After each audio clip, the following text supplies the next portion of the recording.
on Blu-ray from Radiance Films is a box set of the Bounty Hunter trilogy. This is a series of films I'd never heard of. Radiance is great for digging up deep cut, at least for American or English speaking world, deep cut Asian cinema, Japanese cinema. And this is a trilogy of films that were made in the late 60s, early 70s that were about this one character who is doctor by day, bounty hunter by night. He's just this guy who's a local village doctor. It's set in the past, feudal Japan, I want to say. I don't know enough about Japanese history, but let's just say that sounds good, feudal Japan.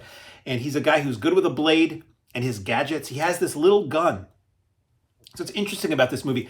These films feel like a mix of Japanese samurai films and westerns or spaghetti westerns, because our hero has this little like pistol that he has, but it also has these attachments like a scope and a little like arm stock, so he can use it as a rifle. And some of the other bad guys in these films have rifles and explosives and things like that. So it's not just blade on blade action and throwing stars and things like that. And these were a lot of fun. This is, again, I thank you to Radiance Films for digging these up, because I probably never would have seen them otherwise. A lot of times what they do too with Radiance is that they are giving you the English language. Let me check the box. Sometimes, yeah, the world Blu-ray premiere of this. So these have never been on Blu-ray anywhere.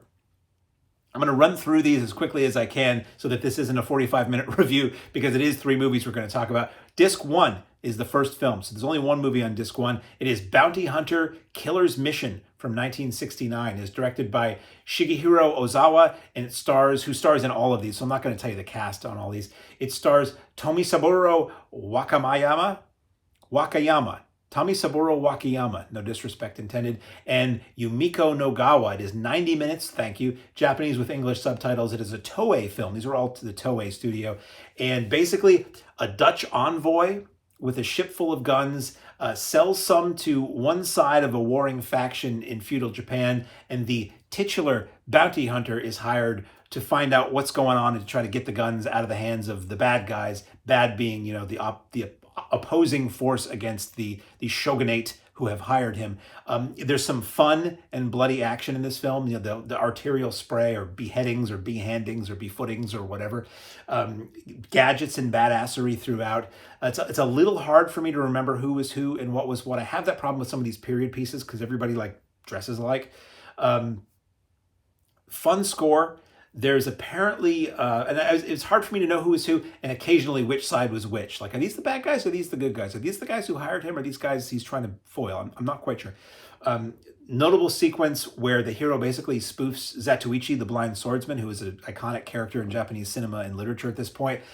Funny to audiences of the day, because this actor who plays the bounty hunter is the brother of the guy who played Zatoichi, so it was a little in-joke there. Special features, we have an audio commentary by Tom Mess. We have genre film historian Akiko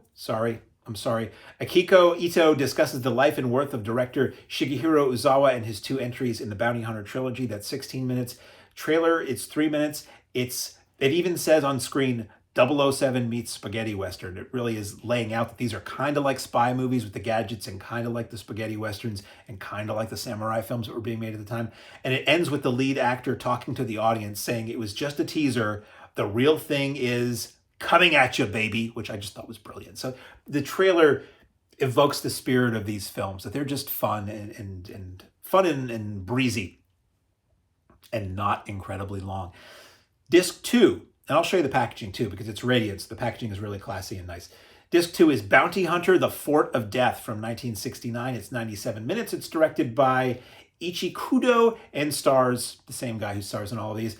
In this one, the bounty hunter, as we open the film, he's working as a small village doctor. He is comedically and roughly treating a man for venereal disease. You're watching it and you're like, yee.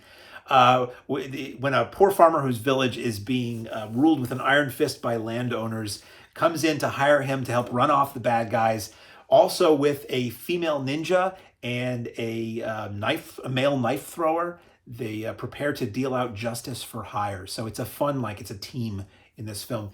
And I think it might be a team in the next film too, if I recall. Lots of bloody shootings and swartings.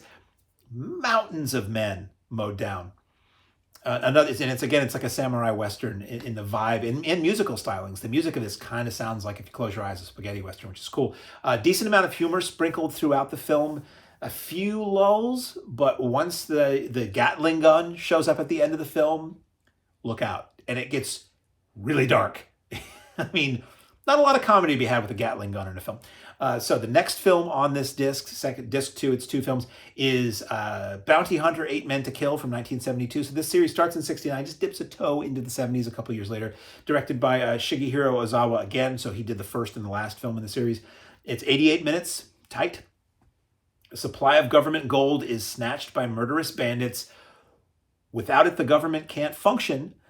And there's a ticking clock for some reason, like we need this gold by this certain time to pay a certain thing, or it's going to be really bad for the government as a whole. So they hire our bounty hunter to infiltrate the bandits that took the gold, bring it back, and he has a mute helper as well as a female assassin and cunning prostitute. So he's got his group has grown a little bit for this film.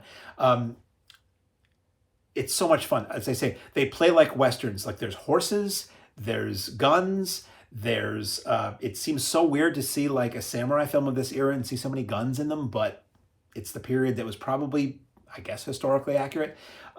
It's a lot of fun. The hero is stoic but also kind of badass in its way. He knows, like the Clint Eastwood films, it's like he goes into a situation, he walks in, everybody in that place knows they're going to kill this guy, but he knows they're not and has fun with that. Occasional blood spurts and severed limbs. As I said, a little bit of nudity here and there. Some fun fights, surprises, and bits of badassery throughout these. I didn't love these overall, but even at 90 minutes, some of them felt like they were a little bit long, a little bit sluggish, but the vibe was cool. The scores were cool. There were memorable and stylish moments of violence and as I say, badassery. And I'm glad they're just available for people who've never seen these or who've always wanted to see these in a really nice edition. Special features.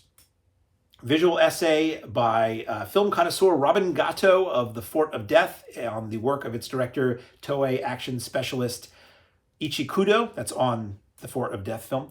There's a 17-image gallery. There is a Fort of Death trailer, and there is an 8 Men to Kill trailer. So there's a little bit of extras spread throughout these, but not like a gigantic amount. So the packaging, as I briefly showed you, it's in a hard case. Hello, come in. In a slard case. Been doing too many of these today.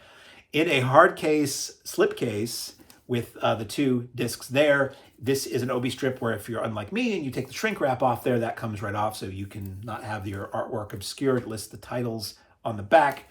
You take the discs out and you've got new imagery or vintage stills on the front and on the back. Crack it open. You get a nice set of 6 or more vintage posters and lobby car reproductions, which is pretty cool.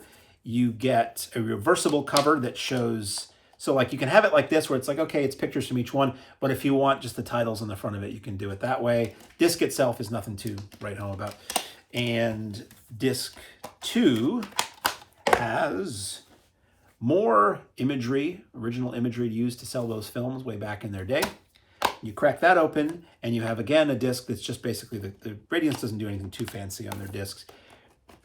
A sizable booklet and alternate slipcase. The sizable booklet has a nice cool, and it shows right here that little pistol with the scope that he uses. Pretty thick, pretty hefty booklet, really, with tons of photos from the new scan and text. It's a really good set. As I said, I didn't love the movies. It's not something I would revisit over and over again, but I can see a lot of people being really into these, and it's the kind of genre blending that you might never have seen before. So available on Blu-ray in this nice special 2-disc edition from Radiance Films is the Bounty Hunter trilogy.